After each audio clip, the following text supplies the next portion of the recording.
Bien, retour ici en direct depuis le Palais Brongniart. Vous êtes nombreux à nous suivre pour cette édition de l'IDAT édition 2020.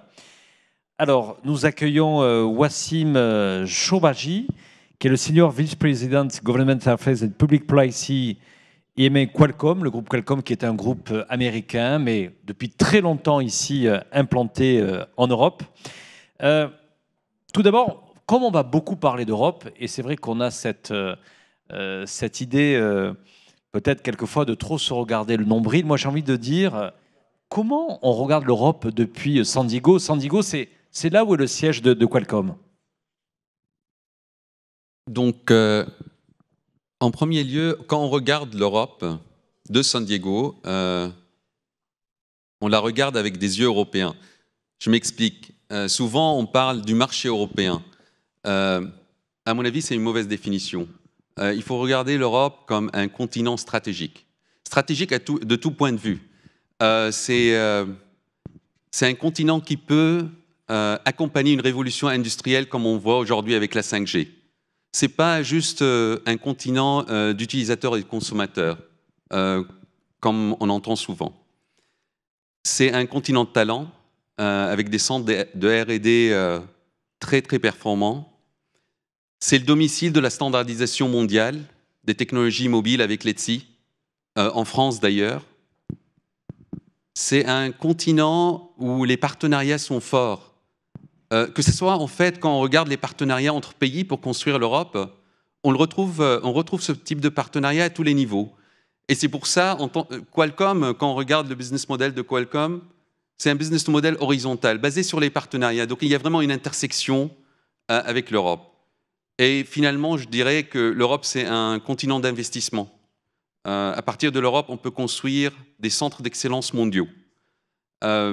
Donc pour nous, aujourd'hui, par exemple, on développe, on design et on produit les puces radiofréquences 5G à partir de l'Europe. On a notre centre d'excellence mondial intelligence artificielle en Europe. Et pas loin d'ici, on a notre centre mondial de Network on the Chip qu'on retrouve dans tous les smartphones de dernière génération. Donc voilà comment on voit l'Europe à partir de San Diego et par Qualcomm. Merci Wassim. Voilà, ça nous a permis de faire un voyage jusqu'à San Diego, mais sans aller à San Diego. Peut-être, bien sûr, on a parlé de cette crise qui a mis le numérique au cœur de la vie quotidienne des Européens et qui donne certainement plus de force. On en parlera tout à l'heure aussi avec les intervenants, les parlementaires européens et aussi de l'Assemblée nationale tout à l'heure. C'est vrai que le numérique est encore plus rentré dans le quotidien des Français, des Américains, ce qui pose encore plus le sujet central, bien sûr, de la question de la souveraineté. Mais globalement, vous dites, cette crise, on a vu quand même, on l'a évoqué, on l'évoquera tout à l'heure, cet accord politique, quand il était question, c'était un peu une date historique. Nous, la presse, on l'a suivi. 18 mai, Angela Merkel et Emmanuel Macron annoncent 500 milliards. Jamais il y avait eu un tel accord politique. Est-ce que finalement, cette crise, il y aura un nouveau départ et des opportunités? Et quelles sont les opportunités que vous voyez qui sont devant nous et surtout celles qu'il ne faudra pas rater? Les opportunités, elles y sont, mais il ne faut pas les rater. Oui, c'est une grande opportunité. Avec chaque crise, et d'ailleurs non seulement la crise, mais avec l'avènement, je dirais, de la fusion entre la 5G, l'intelligence artificielle et le cloud, ce moment disruptif, en fait, avec la crise et les investissements qui seront disponibles à travers ce plan de relance. Aujourd'hui, on parle, donc c'est un plan de relance de 750 milliards, 20% dans le numérique, dans le digital. Ça fait environ 140 milliards à investir en Europe. C'est une somme énorme. On a fait une étude récente avec Ericsson qui montre que la 5G, comme plateforme d'innovation ouverte, générera 200 milliards, exactement 208 milliards d'impact économique sur le PIB européen, pour seulement environ 48 milliards d'investissements, c'est-à-dire un ratio gain-coût de 4,5. C'est une énorme opportunité. Et ce n'est qu'une partie des bénéfices qu'on va voir, parce qu'en créant cette plateforme d'innovation ouverte, et je vais expliquer ça veut dire quoi créer cette plateforme d'innovation ouverte, on va pouvoir investir dans la mobilité intelligente, dans l'industrie 4.0, dans la logistique intelligente, et un point très important qu'on a vu dans la modélisation, dans ce qu'on appelle le smart rural, donc le milieu rural intelligent, avec l'agriculture connectée, avec la connectivité partout. D'ailleurs, en France, le smart rural, donc le rural intelligent, apportera le plus de bénéfices économiques. Donc il faut investir dans cette plateforme 5G, comme plateforme d'innovation ouverte, encore une fois, comme plateforme, comme un projet industriel. Ça veut dire investir dans l'infrastructure, infrastructure partout, et vraiment construire l'avenir à partir de cette plateforme. Alors c'est là, Wassim, où c'est intéressant justement de se dire, mais peut-on défendre un modèle différent en Europe que celui sur les autres continents? Et vous incitez beaucoup sur cette opportunité qu'il y a aujourd'hui de pouvoir revoir un petit peu la chaîne de valeur, redistribuer autrement. On a plutôt été, on va dire, dominé par des acteurs qui étaient sur des logiques verticales. Oui. Vous, aujourd'hui, peut-être, vous dites l'Europe, il faut qu'on soit vraiment dans une stratégie horizontale. Et ça va permettre justement de relancer à la fois une industrialisation plus forte et plus compétitive à l'échelle mondiale. Voilà, dépeignez-nous ce que pourrait être l'Europe dans 5 ans, qui serait une Europe justement qui serait saisie de cette opportunité de plan de relance. Vous dites 20% de 750 milliards, ça fait beaucoup d'argent. Alors si on se projetait dans 5 ans, là on ne voyage pas à San Diego, on reste en Europe. Dans 5 ans, c'est quoi le rêve européen? Mais en fait, quand je parlais de cette disruption avec l'avènement de l'IA, de la 5G, qui vont de pair d'ailleurs, et le cloud, ce qui est très très important, c'est de comprendre qu'il y a une redistribution des cartes. Je m'explique là-dessus. Aujourd'hui, l'intelligence est centralisée.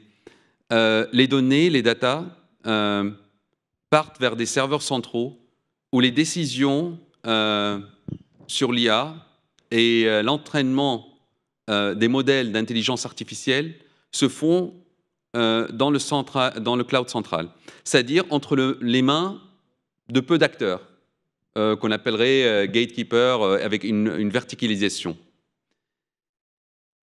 Avec la 5G, et à partir du moment où il y aura des milliards d'objets connectés, et quand je parle d'objets, c'est l'usine connectée, c'est la voiture connectée, c'est les capteurs, c'est les smartphones, les PC, etc. Les données générées sur la périphérie du réseau seront 4 fois plus importantes que les données envoyées au cloud, au central. L'intelligence sera plus distribuée. Au lieu d'envoyer les données aux algorithmes d'intelligence artificielle, on enverra les algorithmes vers les données, vers la périphérie. Et de facto, ça redistribuera les cartes, ça redistribuera le contrôle. Le contrôle deviendra plus local. Le contrôle sera entre les mains d'une entreprise qui gérera ces données. Et cette intelligence, elle ne sera pas juste sur l'inférence de l'IA, c'est-à-dire la décision de l'IA, mais aussi l'entraînement des modèles IA avec une localisation plus importante. Et ça veut dire quoi? Ça veut dire un développement d'écosystèmes sur un modèle horizontal où chacun apporte sa pièce d'innovation, où il y a des partenariats qui se créent localement et en Europe. Et là-dessus, l'Europe est très forte. Ça permettra une économie plus résiliente. À titre d'exemple, l'industrie 4.0, des réseaux privés pour l'usine du futur, la voiture connectée, autonome, avec de l'intelligence embarquée, ça sera possible avec ce nouveau modèle. Et donc c'est là où il y a 2 modèles qui s'affrontent, un modèle d'innovation verticale dans des écosystèmes fermés et un modèle de plateforme d'innovation ouverte permise par la 5G et par l'IA distribuée qui permettra vraiment à l'Europe d'avoir un rôle leader dans le monde. Donc dans ce rêve, on ne parlera plus de désindustrialisation en Europe? Non, on pense même qu'il y aura réindustrialisation, puisque on ne regardera pas le coût de la main-d'œuvre, on regardera l'efficacité. Et l'IA, combinée avec la 5G, le cloud, le edge cloud, permettra en fait d'avoir des processus beaucoup plus efficaces avec, par exemple, l'exploitation à distance, la maintenance à distance et ça apportera énormément de valeur. Et c'est là où l'Europe est vraiment forte aujourd'hui et pourra l'être encore plus à l'avenir. Wassim Chowdhury, vous n'êtes pas de ceux qui sont dans la catégorie des protectionnistes. Vous êtes plutôt, vous défendez une Europe ouverte, certes avec bien sûr ses règles, sa régulation, sa propre souveraineté. Comment on peut la réussir, cette Europe, mais avec aussi des partenaires qui soient les partenaires asiatiques ou les partenaires américains? Moi, je peux vous dire que l'Europe n'a jamais été protectionniste. En tant que représentant d'une société américaine, et tous les discours, les dialogues qu'on a avec les pouvoirs publics en Europe, en France, en Allemagne, l'Europe est très ouverte. Il faut juste respecter les règles et contribuer à ces règles.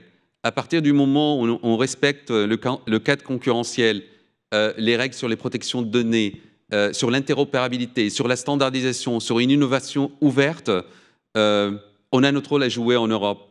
Et on a toujours trouvé énormément d'opportunités de travail, de collaboration et de partenariat stratégique en Europe.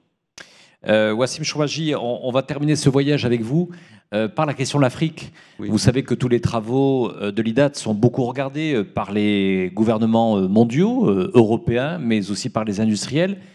Quelle place, justement, en 2025, est-ce qu'il y a quelque chose, est-ce qu'il y a une histoire à créer dans le moment que l'on vit, c'est-à-dire, on parle beaucoup bien sûr d'une stratégie verticale Afrique-Europe sur un certain nombre d'enjeux en matière d'innovation, avec ce plan de relance, avec cette idée d'une Europe plus horizontale, où l'on redistribue en tous les cas la chaîne de valeur pour l'ensemble de ces acteurs. Quel rôle finalement peut jouer l'Europe et l'Afrique dans ce moment d'aujourd'hui? Est-ce qu'il y a une histoire à écrire ensemble? L'IDAT, vous le savez, est aussi un acteur très important sur ces questions-là, sur l'Afrique. Alors, c'est quoi l'histoire de l'Europe et l'Afrique pour les 4 prochaines années? Donc, l'Afrique est un continent très, très important. Et en fait, on a besoin d'un partenariat stratégique avec l'Afrique. Moi, je dirais, j'ai une idée et mes équipes en Afrique travaillent dessus, et aussi en Europe.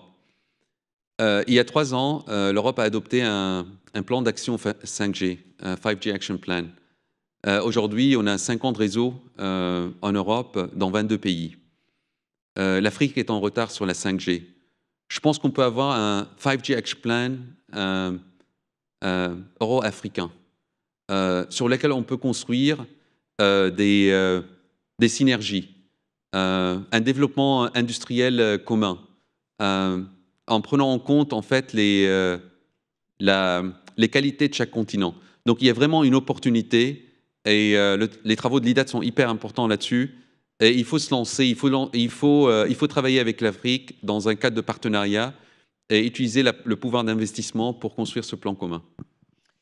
Écoutez, merci, ça sera sur ce mot de la fin. Voilà, on a fait ensemble pendant un peu plus de 10 minutes une projection, le tour du monde. Merci en tous les cas, Wassim, de votre intervention. Ça va être l'occasion pour nous d'accueillir Élie Girard, le président du groupe Atos, dans quelques secondes. Grand plaisir, merci. Merci.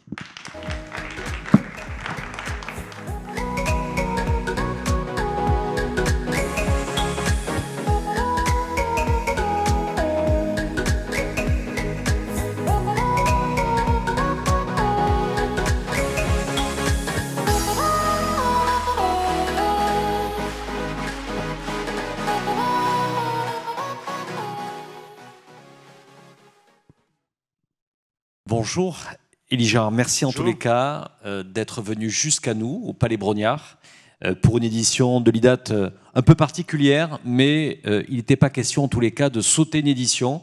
Et donc vous êtes nombreux à nous regarder depuis ce matin, où nous avons la qualité de nombreux intervenants présents, avec beaucoup de sujets sur la table. On va d'abord parler peut-être avec vous de la question du cloud, parce que au fil des discussions, même si c'est un sujet qui a été évoqué, le ministre Cédrico en a parlé tout à l'heure, Stéphane Richard est intervenu sur le sujet. On a l'impression quand même que c'est quelquefois peut-être le sujet qui est mis un peu de côté, quelquefois au profit, et peut-être aussi les journaux participent trop à faire trop la part belle aux enjeux de 5G, de l'IA.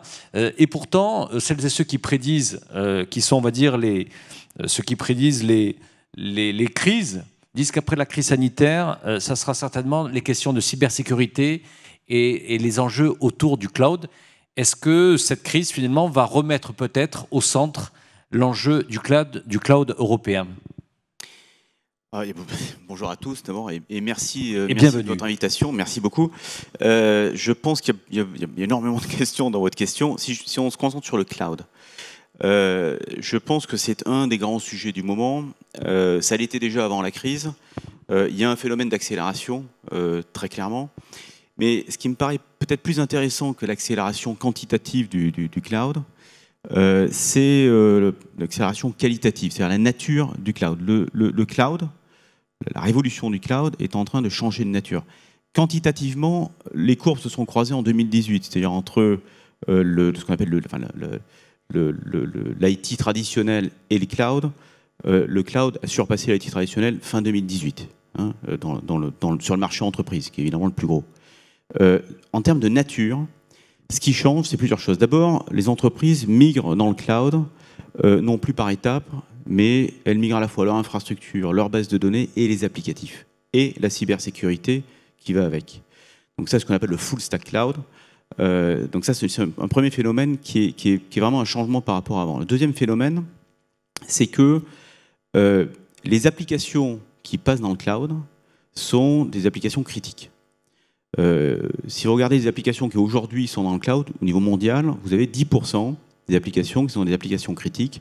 En 2024, on en sera à 30% des applications dans le cloud qui sont des applications critiques. Ce qu'on appelle applications critiques, c'est des applications qui sont nécessaires, qui sont indispensables pour pouvoir conduire votre business. Donc c'est les applications métiers qui permettent de piloter des usines, des centrales, etc. Donc c'est très important parce que ça veut dire que la façon dont on migre dans le cloud, cette révolution des clouds change vraiment profondément de nature. Et les enjeux de cybersécurité vont avec, justement.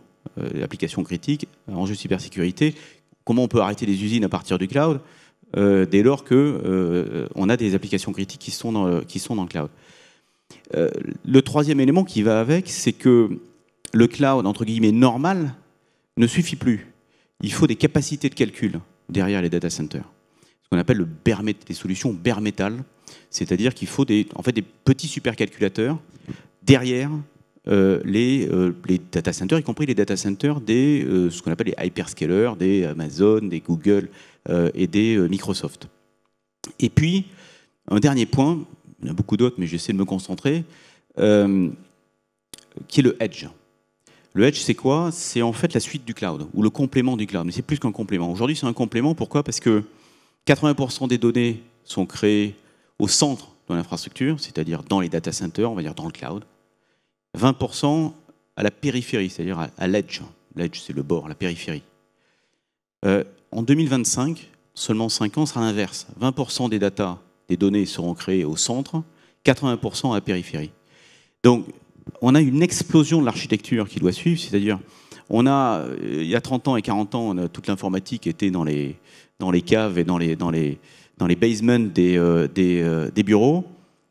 On a passé ça dans des infrastructures mutualisées qui sont les data centers, qui sont le cloud, et on a une espèce de respiration comme ça, séculaire, qui fait que on réexplose l'infrastructure.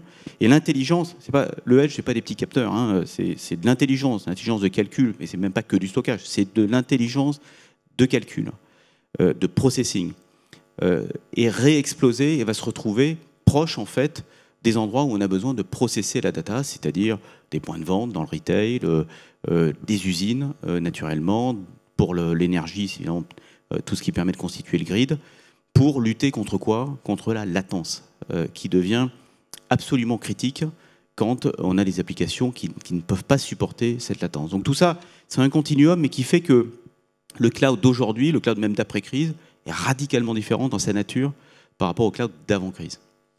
Qu'est-ce que vous voyez comme signaux forts ou signaux faibles, c'est-à-dire entre avant la crise et après la crise, vos clients, les clients d'Atos, ils demandent quoi? C'est quoi finalement ce que vous percevez comme demandes qui se sont renforcées ou des choses nouvelles qui sont apparues ces dernières semaines, ces derniers mois? Et je pense que beaucoup seront intéressés à vous écouter sur ces éléments qui peut-être apparaissent et qui viennent renforcer des éléments qu'on connaissait avant sur le marché ou des éléments nouveaux.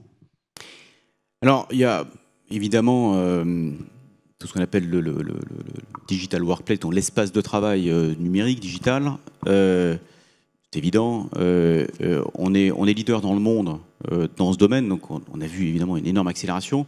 Mais là aussi, un changement de nature du fait qu'on n'est plus juste sur la constitution du poste de travail lui-même, mais on est sur une vision holistique du changement de mode de travail, de la flexibilisation des modes de travaux, de comment on fait pour travailler entre la maison, les transports, le lieu de travail et le retour. Donc, c'est une façon complètement différente, là aussi, d'appréhender le lieu de travail, où qu'il soit. La deuxième chose, c'est le cloud. On en a parlé. Mais au-delà de ça, il y a des signaux faibles, comme vous dites, qui transparaissent et que je voudrais ajouter à ça. Il y a la cybersécurité.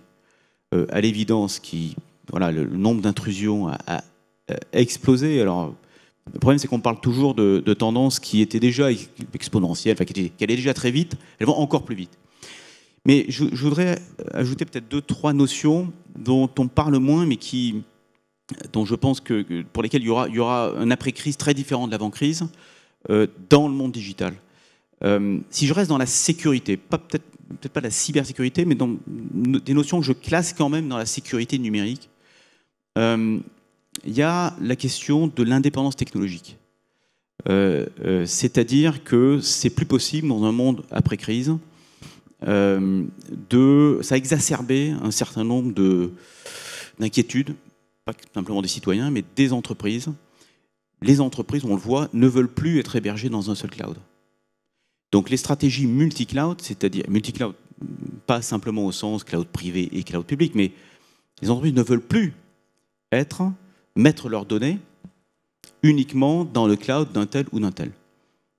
Je parle d'indépendance technologique, je parle même pas de souveraineté, qui est une sous-partie de ce sujet, très importante. Je parle juste imagine une entreprise internationale, dont certaines n'ont pas forcément de soucis de souveraineté compte tenu de ce qu'elles fabriquent.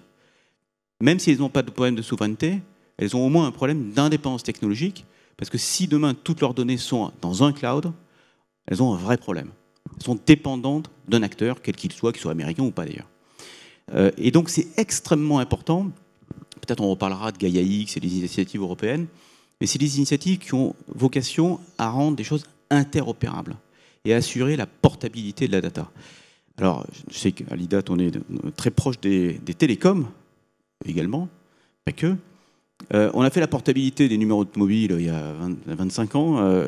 Il faut qu'on fasse la portabilité des données dans le cloud. C'est au moins aussi important. Ce pas les mêmes enjeux, c'est pas les mêmes. Mais il faut casser ce qu'on appelle les switching costs, c'est-à-dire cette capacité à passer les datas d'un cloud à un autre. C'est absolument majeur pour l'indépendance technologique.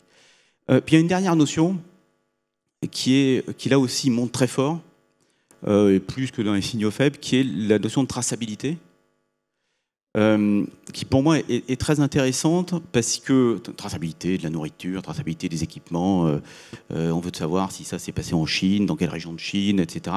À tort ou à raison, et peu importe les fantasmes autour de ça ou pas les fantasmes, mais c'est comme ça. Et ça ne va pas se calmer. Cette traçabilité, derrière, il y a une technologie qui, à mon avis, va connaître un deuxième essor, une deuxième vie, qui est la blockchain. La blockchain est très associée aux cryptocurrencies, donc aux monnaies... cryptocurrencies, pardon, je ne me souviens plus en français, et au monde de la finance, on va dire, en général. Or, la blockchain est la seule technologie qui ne s'est jamais fait hacker, parce qu'elle ne peut pas se faire hacker structurellement. Et c'est une force absolument gigantesque d'avoir cette technologie dans le domaine de la traçabilité, dans le retail, dans l'énergie, dans le manufacturing, à nouveau dans la finance, mais dans d'autres compartiments de la finance. Donc je pense qu'on va voir une réémergence de la blockchain à des endroits où on ne l'avait pas forcément imaginé. Élie Girard, vous avez pris le pilotage automatique du groupe Atos, ça va faire bientôt 1 an. Automatique ? Oui, automatique. Le pilotage... Cette session est terminée. Il n'y avait pas de volonté de Malo. Le pilotage du groupe Atos, finalement, vous arrivez dans un moment où, dans quelques jours, on va célébrer le 5e anniversaire de l'accord de Paris. L'élection de Joe Biden redonne, en tout cas, de la force à cet accord du climat pour cet accord pour le climat. Vous allez être peut-être le président justement qui va accélérer l'enjeu de la transition écologique. Comment vous appréhendez ça vis-à-vis à la fois des solutions pour vos clients et même en termes d'organisation, c'est même du groupe Atos? Alors c'est un enjeu majeur et c'est vraiment une question très importante. Pourquoi? Parce que je suis très profondément convaincu que le digital, sous toutes ses formes, est pas juste une solution, c'est la solution à la décarbonation. On est passé par plusieurs approches, dont certaines perdurent encore. En matière de décarbonation, on est passé par l'étape un peu des extrémistes du climat, où il faut arrêter de manger, il faut arrêter de se vêtir, il faut tout arrêter. L'année 2020 est formidable, l'empreinte carbone a diminué, n'est-ce pas? Ça a été une formidable année, tout le monde en reconnaîtra. Enfin, des approches vraiment déclinistes et de décroissance dont je pense qu'on est en train de s'éloigner. La deuxième approche qui est très forte aujourd'hui, c'est cette idée d'investir des monceaux d'argent pour pouvoir avoir un retour en termes d'empreinte carbone, donc de baisse d'empreinte carbone. On ne sait pas trop quand et on ne sait pas trop combien. Mais une espèce de bonne conscience en se disant qu'on travaille pour les générations futures, et ça c'est bien. Mais ce n'est pas comme ça que je pense qu'on va embarquer les populations. La troisième approche, qui est celle sur laquelle on travaille tous les jours chez Atos, c'est l'approche du digital, qui est une approche à coût variable. Et vers quoi, à coût variable? Ça veut dire qu'on peut montrer tout de suite des résultats sans avoir à investir des milliards. Et on travaille là-dessus, donc on a lancé on l'a fait pour nous, bon, très bien, on est d'ailleurs premier dans l'indice Dow Jones mondial en termes de décarbonation, très fier, ça c'est pour nous. Mais de façon plus importante, je pense pour votre question, pour répondre à votre question, c'est qu'on a créé une ligne de business où on va décarboner nos clients. Alors on décarbone dans plusieurs domaines, on décarbone d'abord sur leur IT. Et qu'est-ce qu'on a fait? Donc on travaille sur les différentes catégories, sans rentrer dans les détails, sur le hardware. On est un des plus gros clients, nous, pour le compte de nos clients, des gros fabricants de hardware mondiaux. On met une énorme pression pour pouvoir réduire l'empreinte carbone, pour qu'ils investissent, eux, dans R&D pour réduire l'empreinte carbone. Le software, énorme enjeu de software. Sur le software, en décarbonation, les codes sont trop compliqués. Il faut arriver à simplifier les codes. Les bases de données sont trop compliquées, sont trop cursives. Il faut remettre de l'intelligence dans ce domaine-là aussi, pour pouvoir réduire la consommation d'électricité, donc l'empreinte carbone. Et évidemment, les architectures. Et on s'engage auprès de nos clients. On est dans un domaine, les services digitaux, les services IT, où dans nos contrats, on fonctionne avec un prix, on fonctionne avec ce qu'on appelle des SLA, c'est-à-dire des Service Level Agreements, c'est-à-dire des garanties de service. On a introduit la notion de DLA, c'est-à-dire de Decarbonization Level Agreement en anglais, c'est-à-dire qu'on s'engage auprès de nos clients, année après année, à réduire l'empreinte carbone de leur infrastructure. Et, pour montrer qu'on est sérieux, si on ne la réduit pas, on paye, nous, la compensation. Donc, c'est garanti. Donc, on fait évidemment tout le reste, qui est notre cœur de métier. On a ajouté à ça ces DLA, dont je considère que c'est aussi notre cœur de métier. Et puis après, vous avez la décarbonation de tout ce qui est le non-IT, c'est-à-dire tous les processus métiers. On les audite, on les classe, on identifie ceux qui sont les plus consommateurs de CO2 pour pouvoir les digitaliser. Et on est à coût variable, encore une fois. C'est-à-dire que quand... je vais encore le temps de donner un ou deux exemples. Juste pour parler concrètement, parce que c'est un domaine, comme beaucoup d'ailleurs dans le métier, où il faut être un peu concret. Je donne deux exemples de portée tout à fait différents. On a travaillé par exemple avec Maersk, porte-conteneurs. Quand ils sont en mer, ils ont des liaisons assez limitées avec leur cloud, naturellement. Donc on a mis en place, ça va faire une synthèse de ce que j'ai dit avant, on a mis sur le bateau des serveurs Edge, c'est-à-dire des serveurs de calcul local, qui permettent de processer énormément de variables. C'est comme un petit supercalculateur que vous avez à différents endroits des porte-conteneurs, et qui processe énormément de variables, les courants marins, la température, la pression, tout les places libres dans les ports alentours, pour optimiser la trajectoire des porte-conteneurs. Ils sont très consommateurs en fuel. On a réduit entre 12 et 15%, simplement par optimisation des trajectoires par processing des variables, donc de big data local, qu'on ne peut pas faire encore une fois via le cloud, on a réduit de 12 à 15% la consommation de fuel. Un dernier exemple, beaucoup plus prospectif, mais que je trouve très inspirant, en tout cas ça nous inspire nous. On travaille avec Total sur ce qu'on appelle les adsorbants, c'est-à-dire ces molécules dont on pense qu'elles peuvent avoir la capacité de fixer les molécules de CO2, donc de capturer le CO2 dans l'atmosphère. C'est des molécules qui ont plus de 50 atomes, et donc encore plus d'électrons, de protons, de neutrons, etc. Donc on est tout de suite dans ce qu'on appelle une combinatoire explosive, qui fait que l'informatique classique ne peut plus gérer, n'arrive plus à simuler. Et donc, comme on est des grands acteurs du quantique, l'acteur, je pense, du calcul quantique en Europe, très certainement, on travaille avec Total pour pouvoir simuler, avec le quantique, demain, ces molécules qui vont pouvoir fixer le CO2. Et donc, enfin, arriver avec une solution structurelle de capture du CO2 et pas simplement de compensation à travers plantage d'arbres et d'éoliennes, qui est formidable, mais qui va atteindre ses limites. Passionnant, et Élie Girard. Alors, quand vous êtes dans le cockpit, je vais m'arrêter là, quand vous êtes dans le cockpit et que vous faites le tour de la planète... pas trop en ce moment, mais... Pas trop, et que vous payez votre compensation carbone quand vous voyagez. Atos est un groupe mondial. Bien sûr, vous pouvez avoir un regard quand même avec un peu d'affection, parce que vous êtes un citoyen européen, mais quels sont pour vous les leviers sur lesquels l'Europe doit travailler pour être plus compétitive, pour développer, j'allais dire, une souveraineté intelligente et créatrice de valeur sur son territoire?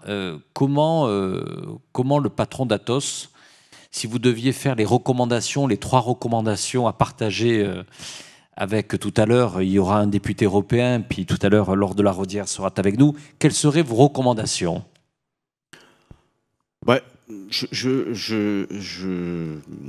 enfin, mes recommandations, avant les recommandations, je ne dis pas ça parce que Laure de la Raudière est là ou d'autres vont venir, mais je pense qu'on a passé une étape en Europe sur la façon d'aborder les questions digitales, je trouve d'une façon beaucoup plus adulte. Je m'explique. Je pense qu'on a rompu avec ces approches qui consistent à dire, voilà, alors il y a des hyperscalers américains, donc on va construire de zéro un hyperscaler européen. Évidemment, on adorerait, mais c'est pas possible, ça marche pas. Donc il faut se battre sur autre chose, là où il y a un terrain qui est vierge. On a identifié un terrain vierge, qui est celui des applications de la data d'entreprise, les données d'entreprise. C'est quoi les données d'entreprise? On a eu toute la vague des données, les données dont on parle en général, et avec les GAFA, etc., c'est les données, très essentiellement, des consommateurs. Le marché de la donnée d'entreprise, il est vierge. Et il est beaucoup plus gros que le marché des données de consommateurs. Or, on peut discuter longtemps sur le marché unique européen. Est-ce que le marché des données consommateurs des citoyens européens est un marché unique ou pas? On peut arguer du fait qu'il y a des différences culturelles, de langue, etc., qui font que ce n'est pas forcément un marché unique au niveau des consommateurs. C'est toute la force du marché américain, qui leur permet d'avoir un marché domestique captif pour pouvoir se projeter aussi à partir d'une base critique. Ce n'est pas le cas de l'Europe. Sur le marché consommateur, sur le marché de l'entreprise, une entreprise allemande, italienne, espagnole, française, ça fonctionne à peu près pareil. Ça a à peu près les mêmes besoins, ça a à peu près la même fonction d'utilité, comme on dit. Donc il y a un vrai marché unique, homogène, horizontal, en Europe, des entreprises, et donc du marché des données d'entreprise. Il faut pouvoir partager ces données avec, je veux dire, en cohérence avec nos valeurs, avec tout ce qu'il faut de protection, de GDPR et autres protections et régulations et règles, accueillir qui voudra bien venir et se conformer à nos règles. Mais on peut construire ce marché de la data européenne d'entreprise et des applications qui vont avec. C'est un terrain qui est vierge et qui est beaucoup plus gros que le précédent, sur lequel on a eu des succès contrariés. Merci, merci à vous, Élie Girard, de nous avoir consacré du temps pour partager déjà ce que l'on peut retenir des enseignements, des expériences de la crise et à la fois des opportunités. Donc c'est un excellent plan de vol pour l'Europe. Merci en tous les cas de votre venue, et toute la communauté ici de l'IDAT a apprécié ce moment avec vous. Merci, merci Lee Gérard. Voilà, nous allons accueillir la prochaine séquence où nous allons parler du projet, toujours du projet digital bien sûr, européen, avec Madame la députée Laure de la Raudière, Dominique Roux, professeur émérite et directeur de la chaire économie numérique. Et nous aurons en direct le député européen Sandro Gozi. Installez-vous.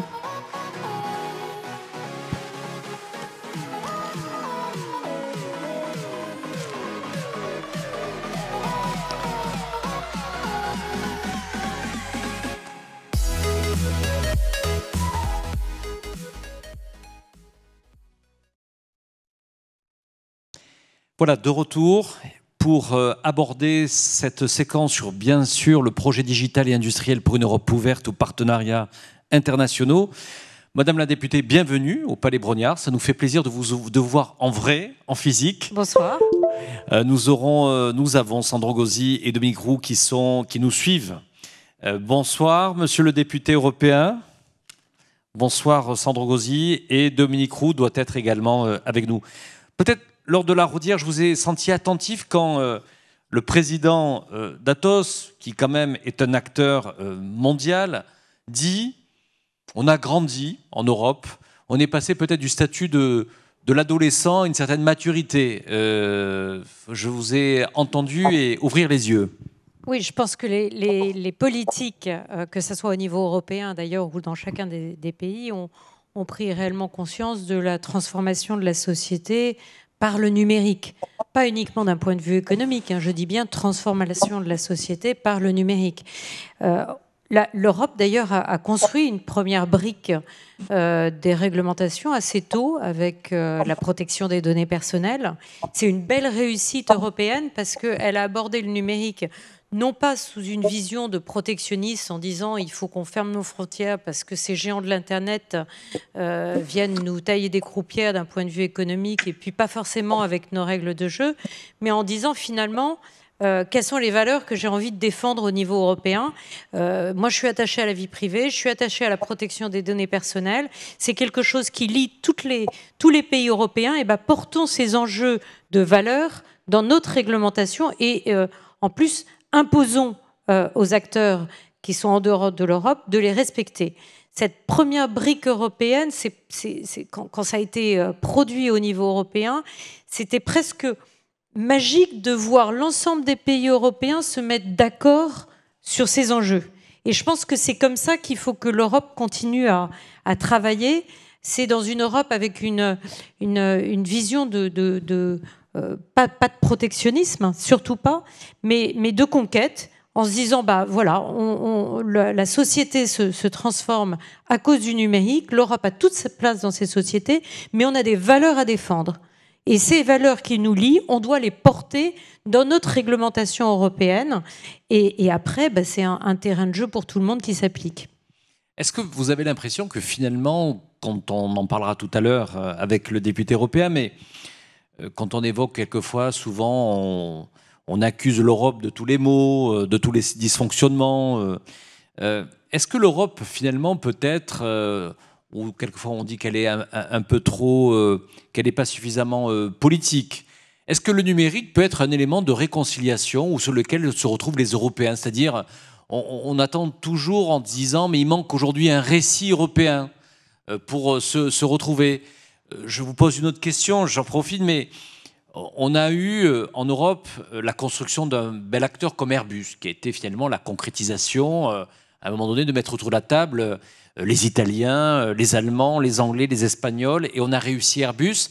Est-ce que finalement, ce qu'on a fait avec Airbus, on est peut-être capable de le construire avec ce plan de relance, avec les moyens qui sont mis, et de retrouver ce récit national? Est-ce que vous pensez qu'on y est prêt? Moi, d'abord, je suis une Européenne convaincue. Donc, j'ai envie d'avoir un message d'espoir vis-à-vis de l'Europe. Mais la tonalité sur l'Europe actuelle et les ambitions du Parlement européen, c'est plutôt Sandro Gozi, que je salue au passage, qui sera le mieux à même de présenter ça.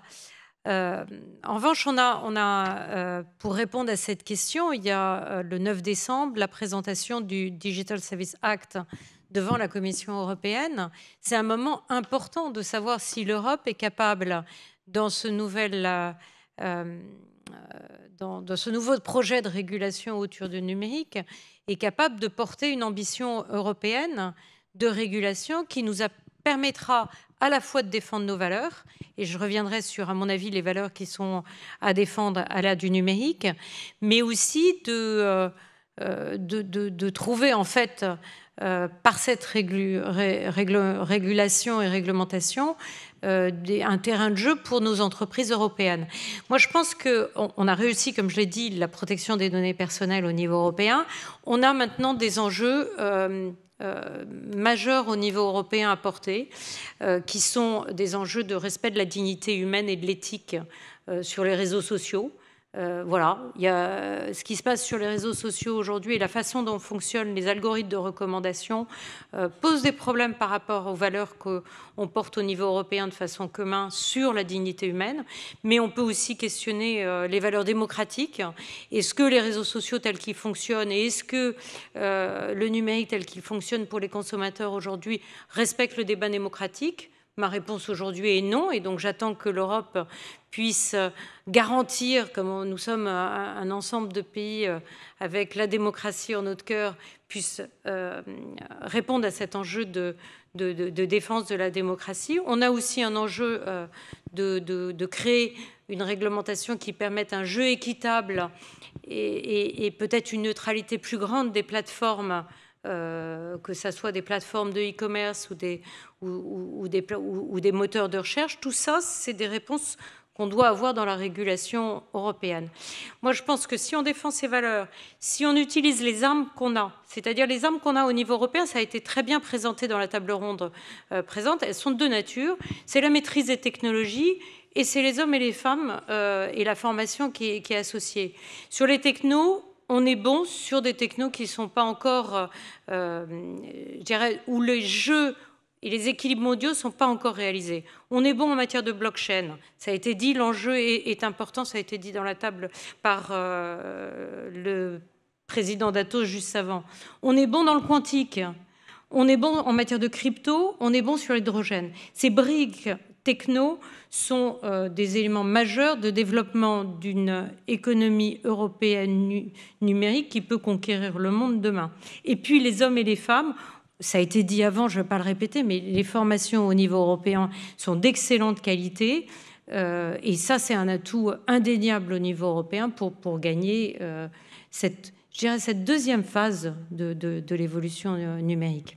Lors de la Rodière, je profite de votre présence. On a eu la parole, bien sûr, durant toute cette journée, des experts, des industriels, mais aussi des élus locaux. Vous êtes une députée, vous avez une circonscription. On a parlé de la question de l'acceptabilité, c'est-à-dire ce projet digital européen, il est nécessaire à la fois de faire les investissements et les infrastructures, mais on sent bien que quand même, on ne pourra pas faire le projet digital européen sans faire plus de preuves de pédagogie, de développer, de travailler sur l'acceptabilité. Est-ce que vous pensez qu'on en fait insuffisamment ? C'est-à-dire qu'on parle beaucoup des efforts qui sont mis sur la question des infrastructures.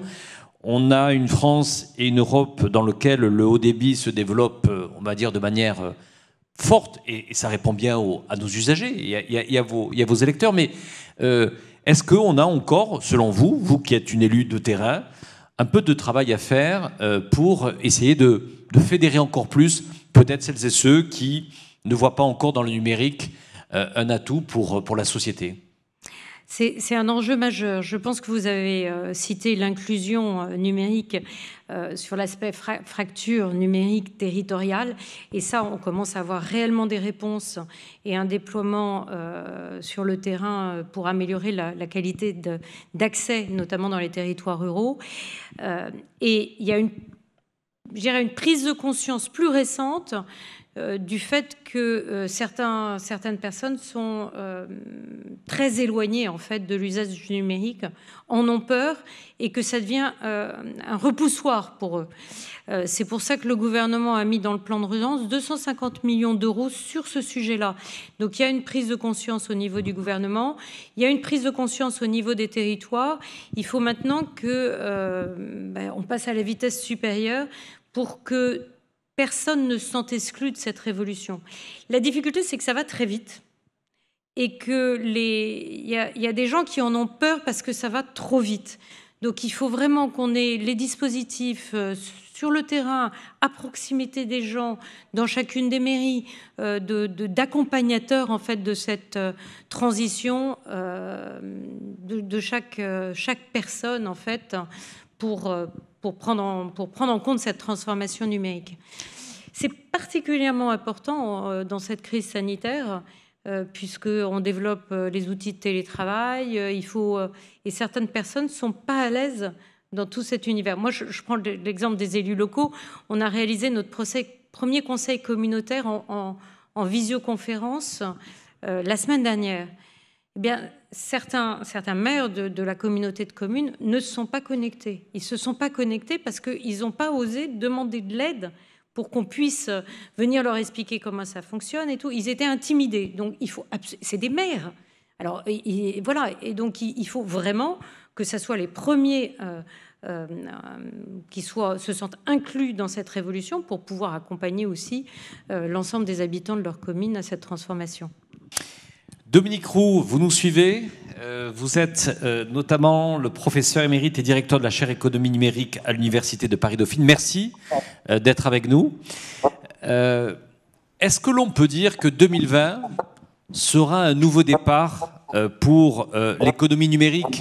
Vous, comment vous l'étudiez du point de vue universitaire en disant est-ce qu'on est en train d'écrire une nouvelle histoire? On a écouté tout à l'heure des industriels nous dire finalement on voit apparaître des nouveaux besoins, des choses qui s'accélèrent. Est-ce que l'on attaque une nouvelle décennie de votre point de vue? Et est-ce que quand on enseignera l'économie numérique dans 20 ans, on dira que 2020 il s'est passé quelque chose pour l'Europe? Bien, je voudrais simplement faire l'ancien combattant, si je puis dire, puisque j'ai été à la première autorité de régulation des télécommunications en France qui a été créée en 1997. À l'époque, c'était le bonheur en Europe. Nous avions Alcatel, Nokia, Siemens, Ericsson, tout ça, ça dominait le marché mondial.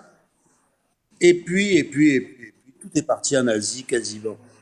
Et ça, l'Europe a été responsable de cette chose-là. Elle n'a pas pris les bonnes décisions pour imposer des normes compatibles avec ce monde qui évoluait. Je me rappelle quand j'étais à la RT en 98, il n'y avait même pas 10 000 personnes qui avaient Internet. C'était tout nouveau.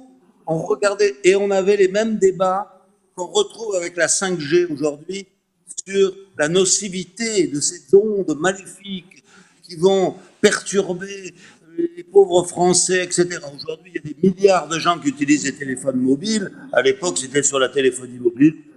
On ne constate pas un nombre considérable de malades. Mais ce que je voulais dire surtout, c'est qu'il y a un problème de formation. La formation des élites, ça marche, mais ce n'est pas la formation des élites qui compte, c'est la formation de tout le monde. Quand vous pensez que c'est depuis, je crois, l'année dernière, qu'il y a un PES ou une agression d'informatique pour les lycées, tout dans les lignes, de la physique, de la chimie, de l'histoire ancienne, de la géographie, de l'anglais, de l'allemand, etc., mais pas d'informatique. C'est quand même invraisemblable que nos petits, aujourd'hui, commencent à peine à avoir un corps enseignant qui soit spécialisé dans ce domaine. On parlait au ministère de l'Éducation nationale, qui est un peu, j'en fais partie évidemment, un peu rétrograde, il me disait, mais s'ils sont trop bons, c'est le privé qui va, les professeurs qui vont être absorbés par le privé. Donc peut-être, mais tant mieux, tant mieux. Mais nos jeunes ne sont pas formés, ils se forment à l'aide d'aide. On va chercher un ami qui travaille dans une entreprise et qui lui donne quelques petits coups, ou par les copains. Et ça, c'est pas normal. Le problème numérique, pour moi, c'est pas un problème économique, c'est un problème de société. Et on m'a demandé aussi de parler un petit peu, mais on verra sur l'Afrique, si vous voulez, peut y avoir créer 2 universités en Afrique. Je peux vous dire qu'en Afrique, aujourd'hui, je prends le cas par exemple d'Abidjan, tous les étudiants ont un téléphone mobile. Tous les étudiants ont une tablette. Je n'ai pas dit pas 20%, 30%, 100%. C'est pour eux une nécessité et nous devons être présents sur ce secteur-là. Ils n'ont pas de presse, ils n'ont pas de livres. Ils sont obligés de passer par le biais du numérique. Et nous avons un rôle extrêmement important. Heureusement, on a quelques entreprises françaises qui interviennent en Afrique, mais la plupart n'étaient pas françaises. Il y a Orange, bien entendu, mais la plupart venaient d'Afrique du Sud ou d'ailleurs, voire même le Maroc, qui a un rôle assez important.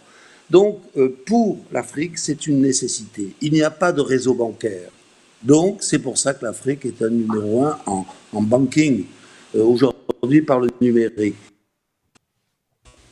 Je dis à côté du supermarché. J'habite à côté du supermarché. Bon, c'est très difficile pour livrer le courrier. Il n'y a pas d'éducation, donc il y a un vrai manque et on a besoin, pour la démocratie de ces pays, pour leur développement, d'apporter notre pierre à l'édifice. Merci Dominique Roux. On va faire réagir justement la question de l'éducation et de la formation. Vous avez eu raison d'insister. Finalement, bâtir un projet digital sans la formation, sans l'éducation, ça doit être certainement au cœur du projet. Et on va en parler avec le député européen Sandro Gozi qui est en direct. Merci monsieur le député européen. Merci à vous. Voilà. Peut-être tout d'abord replacer le contexte de cette année 2020. C'est ce que je disais à Dominique Roux. Est-ce qu'il y aura un avant-après 2020 ? On peut l'espérer, hein, et la communauté LIDAT peut l'espérer, que ça soit justement un nouveau départ, ou voire même une accélération. Moi, j'ai repéré, et je sais que vous vous êtes beaucoup engagé, notamment sur une date qui sera certainement, qui marquera cette année 2020, c'était le 18 mai. Vous faisiez justement partie des députés européens qui avaient beaucoup travaillé pour peut-être créer les conditions, et vous êtes un Européen depuis très longtemps, Sandro Gozi, pour celles et ceux qui vous connaissent. C'est ce 18 mai quand Angela Merkel, main dans la main avec Emmanuel Macron, annonce ce fonds de relance de 500 milliards d'euros. C'est une première. On a dit que c'était un plan de relance et de transformation. On n'a peut-être pas suffisamment insisté sur la notion de transformation et financé bien sûr par la dette européenne commune, ce qui faisait peut-être une première dans l'histoire de l'Europe. Selon vous, pourquoi, Sandro Gozi, dans le projet numérique européen, il y aura un avant et après 18 mai? Mais le 18 mai a été sans doute un tournant pour la façon de faire l'Europe et un tournant dans la façon dont l'Europe réagit aux crises. Et dans les crises précédentes, l'Europe avait essayé de donner une réponse sans changer le contexte. Dans la crise financière, au départ, on a essayé de gérer la crise sans nous donner de nouveaux moyens. On y arrivait plusieurs années après. Encore pire, on a fait dans la crise migratoire. La différence dans la réaction politique de l'Europe dans cette crise sanitaire par rapport aux crises précédentes, c'est justement que grâce à l'initiative d'Emmanuel Macron et d'Angela Merkel, grâce, j'espère, je crois aussi à notre engagement au Parlement européen depuis février, on a réussi à changer le contexte. On est entré dans un nouveau contexte d'intervention publique pour des projets d'avenir. C'est ça qui a fait la différence. Et donc, évidemment, dans ce qu'on appelle les plans de relance, il y a une composante, bien sûr, des reconstructions de ce que nous avons perdu, parce que la crise a frappé fort partout en Europe, et notamment en France, en Italie, en Espagne. Mais il y a surtout, et c'est les 2/3, je dirais, il y a surtout un engagement pour la transformation de la société européenne. J'ai entendu, je crois que c'était les professeurs Roux qui parlaient un enjeu numérique, c'est un enjeu de société. Il a tout à fait raison. Et les projets, les plans que nous avons conçus, c'est un plan qui investit sur les projets d'avenir pour la transformation numérique et pour la transition écologique. Ce sont les deux questions, et entre autres, ce sont deux questions qui, pour plusieurs aspects, elles se croisent. Elles sont pas détachées de façon étanche. Mais donc, on a décidé d'investir de l'avenir et on a décidé de revenir à nous faire confiance de façon mutuelle. Parce que finalement, au cœur de la décision, répondre à la crise et d'investir dans l'avenir avec l'émission d'une dette commune européenne. Au cœur de ça, il y a, nous les Européens, nous avons besoin de revenir à une confiance réciproque. C'est pas facile, hein. C'est pas facile. On avait perdu la confiance réciproque pendant la crise financière et on l'avait perdu pendant la crise migratoire. Le fait de dire on doit nous engager sur un énorme projet d'investissement public, sans précédent en Europe, à travers un plan européen et des plans nationaux, qui doit être coordonné. Et on va les financer avec une dette commune européenne aujourd'hui, qu'on va repayer demain avec des nouvelles ressources affectées directement à l'Europe, qui soient la web tax, la taxe numérique sur les grands géants du numérique sur les GAFAM, qui soit la taxe sur les pollueurs qui veulent exporter après leurs produits, qui produisent en polluant et veulent exporter leurs produits après en Europe, qui soit avec d'autres ressources. On ne demande pas aux États ou aux contribuables de payer pour cet investissement sur l'avenir numérique de l'Europe. On les fait aujourd'hui avec une dette commune et demain avec des nouvelles ressources directement affectées à l'Europe. Ceci est un changement de contexte fondamental et je crois que cela va marcher. Vous savez, en ce moment, même pour les budgets numériques, on est bloqué avec une négociation difficile avec la Pologne et l'Hongrie sur une question fondamentale qui est l'état de droit. Moi, je crois qu'on va dépasser les résistances de Budapest et de Varsovie. On va avoir pour la première fois un budget pour la transformation numérique en Europe qui devra aller de pair avec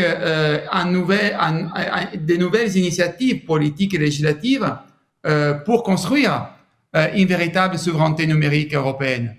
Et ceci passe évidemment à travers l'investissement, mais aussi à travers une nouvelle régulation du marché européen, à travers une mise à jour, et c'est un travail dont j'ai souvent discuté avec Laure de la Rodière, une mise à jour des règles européennes pour le numérique, pour développer véritablement une Europe du numérique qui soit souveraine et qui puisse aussi exporter son modèle dans le monde.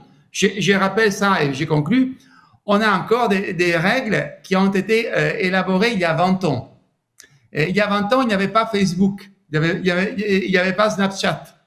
Il y a 20 ans, ça veut dire 2 siècles. Évidemment, pour gagner la compétition internationale, nous devons aussi mettre main à la législation européenne et introduire une législation européenne qui soit à la hauteur des défis de 2020. Sandro Gauzier, on a l'impression en vous écoutant que peut-être cette crise, elle a sauvé l'Europe, ou elle a sauvé l'avenir de l'Europe. C'est vrai que avant cette crise, on a connu le Brexit et c'est en cours. Il y a des discussions qui se tiennent dans les heures actuelles dans les conditions de la sortie, en tous les cas, du Royaume-Uni d'ici la fin de l'année. On a l'impression que finalement, c'est quelquefois au pied du mur, face à un gros obstacle, que peut-être on redonne du sens aujourd'hui au projet européen. Est-ce que, même question, mais est-ce que finalement on a parlé d'un nouveau départ pour le projet digital européen? Est-ce que, face à ce grand obstacle qui est la crise que nous connaissons, ce qui était l'objet en tous les cas du plan des 500 milliards d'euros annoncé le 18 mai, est-ce que finalement l'Europe peut se retrouver? Vous avez été vous-même ministre des Affaires européennes en Italie. Est-ce que finalement la crise sera ce moment où les Européens seront retrouvés pour de nouveau construire, comme si on s'était retrouvés à l'après-guerre? Moi, je crois que oui, et je suis convaincu que cette fois-ci, la réponse de l'Europe a été à la hauteur. A été à la hauteur en termes de rapidité avec laquelle on a conçu le nouveau plan, à la hauteur de la façon dont le plan est conçu, à la hauteur de la volonté politique de véritablement saisir cette crise pour accélérer une transformation numérique qui était déjà nécessaire avant, mais dont peut-être aujourd'hui tout le monde a pris conscience. Parce qu'après tout, pendant les confinements, il n'y a pas eu une grande différence entre les digital natives et les vieilles générations. Tout le monde a compris combien le monde numérique est un monde réel et combien notre vie réelle est de plus en plus aussi une vie numérique. Donc, je crois qu'il y a aussi une prise de conscience de la part de l'opinion publique sur la nécessité d'investir sur le numérique, sur la nécessité aussi de construire de nouvelles politiques et de nouvelles règles pour le numérique européen. Donc, je crois que c'est une occasion fondamentale et notre génération a eu le malheur d'être la génération qui a vécu le Covid-19, mais c'est la génération aussi qui a une opportunité énorme, une responsabilité énorme, parce que nous pouvons être des reconstructeurs et des refondateurs. Et je crois que le numérique, c'est les grands chantiers de la refondation européenne. Mais en tout cas, ça sera sur ce mot de fin qu'on va conclure cette séquence. Et puis, puisque Laure de la Raudière est présente, on va émettre un rêve, une envie en tous les cas, et j'associe justement les fondateurs de l'IDAT, c'est de pouvoir vous accueillir, Sandro Gozi, et accueillir la présidente de la Commission européenne, Ursula von der Leyen, parce que dans un an, on espère que justement le projet européen aura encore plus de contenu et de couleurs, des couleurs européennes. Merci, monsieur le député européen. Merci, Laure de la Raudière, d'avoir été avec nous pour cette table ronde de fin de cette IDAT édition 2020.